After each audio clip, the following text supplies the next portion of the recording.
तो ये यहाँ पे ये तो परिभाषा हो जाएगी। तो फिर इसको समझते हैं कि भाज्य संख्याएं होती क्या है। देखो मैं आपको बताता हूँ। जैसे आपके सामने यहाँ पे एक संख्या ले लेते हैं, जैसे कि 16। तो ये जो 16 संख्या है, इसमें 16 का यानी स्वयं 16 का भाग चला जाएगा। बिल्कुल, 16 एकम 16 एक बार भाग चला गया। क्या 16 के अलावा और भी किसी दूसरी संख्या का भाग जाएगा? तो बिल्कुल, 16 में आप 2 का भाग कर सकते हो, तो 2 अट्ठे 16 8 बार चला जाएगा। 16 में अगर आप चाहो तो 4 का भाग भी कर सकते हो, तो 4 चौके 16 4 बार भाग चला जाएगा। ये 8 बार कटा है और ये यहाँ पे 4 बार कैंसिल होगा, और 16 से 16 का भी जाता है। यानी संख्या स्वयं से तो भाग जा रहा है, इसके अलावा दूसरी संख्या जैसे कि 2 और 4 इनसे भी भाग जा रहा है। इस चीज को समझना है। तो इन्हें हम कहेंगे भाज्य संख्या, जो आसानी से विभाजित हो सके। जैसे मैं आपके सामने एक एग्जांपल लेता हूं, जैसे 11। अब ये जो 11 है, इसके बारे में बड़े ध्यान से समझो और सोचो एक बार। कैसे कि 11 का 11 में भाग तो चला जाता है, 11 एकम 11 एक बार, यानी संख्या स्वयं से भाग चला गया एक बार। लेकिन क्या और कोई दूसरी संख्या सोच पा रहे हो जो जिससे 11 विभाजित हो जाए? तो नहीं सोच पा रहे होगे। इसलिए 11 जो है वो भाज्य संख्या नहीं है। इसके अलावा जैसे आप सोचोगे, अगर आप कोई संख्या दूसरी ले लेते हो, जैसे 9, सोचा इस बात को, तो 9 का उसी संख्या 9 से भाग चला जाएगा। बिल्कुल, संख्या स्वयं से भाग चला जाएगा। ये तो चला ही जा रहा है, ये तो हर संख्या में जाता है, क्योंकि संख्या स्वयं से तो विभाजित होती ही है एक बार। लेकिन भाज्य संख्याएं वैसी संख्याएं होंगी जो संख्या स्वयं के अलावा किसी दूसरी संख्या से भी विभाजित हो सके। जैसे 9 में अगर हम 3 का भाग दे दें, तो 3 एकम 3 और 3 त्रिका 9, 3 बार विभाजित हो गया 9। यानी कि जो संख्या 9 है, ये संख्या स्वयं 9 से तो विभाजित हो रही है, लेकिन किसी दूसरी संख्या 3 से भी वो विभाजित होगी 3 बार। तो 9 एक क्या हो जाएगी? भाज्य संख्या। अब समझ में आया कॉन्सेप्ट? ऐसी संख्याएं जो स्वयं के अलावा किसी दूसरी संख्या से भी विभाजित हो जाती हैं। मैं आपके सामने और एग्जांपल रखता हूं। जैसे मैं आपके सामने चलिए 5 ही ले लेता हूं। 5 के बारे में सोचिए, क्या 5 संख्या खुद 5 से विभाजित होगी? तो आप कहोगे यस, संख्या स्वयं से तो कोई भी दुनिया की संख्या खुद से विभाजित तो हो ही जाएगी। तो 5 5 से कटेगा तो कितना आएगा? 1 आएगा। लेकिन क्या 5 के अलावा हम क्या कोई दूसरी संख्या सोच सकते हैं? 5 के अलावा क्या दूसरी संख्या है जिससे 5 कट जाता हो? तो 5 से छोटी ही कोई सोचनी पड़ेगी। तो ना 2 है ना 1 है, 1 तो छोड़ ही दो। 2 3 4 इन किसी से भी ये कैंसिल नहीं हो रहा है पूरी बार। तो हम कह सकते हैं कि 5 जो है वो अभाज्य है। भाज्य नहीं है। भाज्य कब होगा? जब स्वयं के अलावा किसी दूसरी संख्या से भी विभाजित हो। देखो, जैसे एक आखिरी एग्जांपल और आपका माइंडसेट बिल्कुल क्लियर हो जाएगा। जैसे मैं आपके सामने यहाँ पे लेके आता हूँ 20।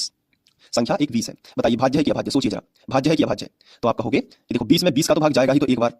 लेकिन क्या ये जो संख्या 20 है, स्वयं के अलावा भी क्या कोई दूसरी संख्या है जिससे भाग चला जाएगा? तो आप कहोगे सर 2 से भी चला जाएगा, 10 बार कट जाएगा पूरी बार। पर संख्या 20 में 4 से भी जाता है 5 बार में, 4 पंचे 20, 5 बार में 20 कटता है।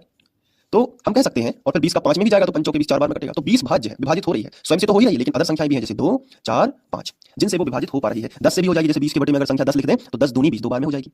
तो जो अन्य संख्याएं हैं, संख्या स्वयं के अलावा, स्वयं से तो होगी ही, लेकिन अगर किसी दूसरी संख्याओं से भी हो रही है तो वो भाज्य संख्याओं की कैटेगरी में आएगी। क्लियर हुआ कि नहीं? तो भाज्य संख्याओं के उदाहरण हम लिख देते हैं। तो हम यहाँ पे उदाहरण लिख लेते हैं। जैसे शुरुआत करते हैं, जैसे कि हमने किसका एग्जांपल लिए हैं, जैसे 20 ही ले लो, चलो 20 में चला जाएगा, ठीक है। और अगर हम देखें तो 4 में 4 का भी जाता है और 2 का भी जाता है, ठीक है। तो ये भाज्य हो जाएगी। इसके बाद अगर हम देखें तो 6 में 6 का तो जाता है, साथ में 2 से भी विभाजित होता है और 3 से भी होता है। 2 तिया 6 और 3 दूनी 6 है ना। इस तरीके से आप 2-3 एग्जांपल लिख सकते हो अपनी नोटबुक में। तो ऐसी संख्याएं जो स्वयं के अलावा किसी दूसरी संख्या से भी विभाजित हो सकती है, स्वयं से तो होती हैं लेकिन किसी दूसरी संख्या से, उन्हें हम भाज्य संख्या कहते हैं। कभी-कभार स्कूल में कोई पूछ लेता है ना, या फिर नॉलेज के लिए याद रखो कि भाज्य संख्या क्या होती है। अब इसके बाद बात आती है अभाज्य संख्याओं की। तो सबसे पहले हमने हेडिंग डाल दी है अभाज्य संख्याएं। अच्छा, एक बात और है कि भाज्य संख्याओं को इंग्लिश में कहते हैं कंपोजिट नंबर। तो आप देख सकते हैं ये स्पेलिंग हो जाएगी कंपोजिट नंबर। भाज्य संख्याओं को क्या कहते हैं? Composite number.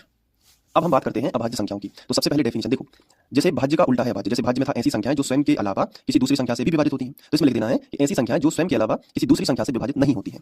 तो परिभाषा आराम से याद हो जाएगी, ऐसी संख्याएं जो स्वयं के अलावा किसी दूसरी संख्या से विभाजित नहीं होती हैं। अब इनके एग्जाम्पल क्या है? तो सबसे पहले अभाज्य संख्याओं को प्राइम नंबर भी कहते हैं। ध्यान रखना, कौन सा नंबर? Prime number. ये देखिए, ये रहेगी स्पेलिंग प्राइम नंबर की, आप लिख लेना, ठीक है। अब उदाहरण देखिए, तो इसके एग्जांपल देखो। सबसे छोटी जो अभाज्य संख्या है वो 2 ही है। 2 में 2 का भाग जाता है संख्या स्वयं का, और 1 जो होता है उसको इसमें गिना नहीं जाता। इस रूल में ध्यान रखना, जो 1 होता है उसको नहीं गिनते हैं। अब इसके बाद क्या होता है? 3। इसके बाद होता है 5। इसके बाद क्या होगा? 11। आप सोचते जाइएगा कि देखिए इसमें 11 है तो दूसरी संख्या से भाग नहीं जाएगा, केवल 11 से ही जाएगा। जैसे आपके सामने 5 है तो सोचिए 5 में किसी दूसरी संख्या का भाग जाता है क्या? क्या 2 का भाग जाता है? क्या 3 का जाता है? नहीं जाता है, केवल किसका जाता है? 5 का ही जाएगा। जैसे आपके पास 13 हो गई, 13 भी क्या है? एक अभाज्य संख्या, क्योंकि 13 में 13 का ही भाग जाता है।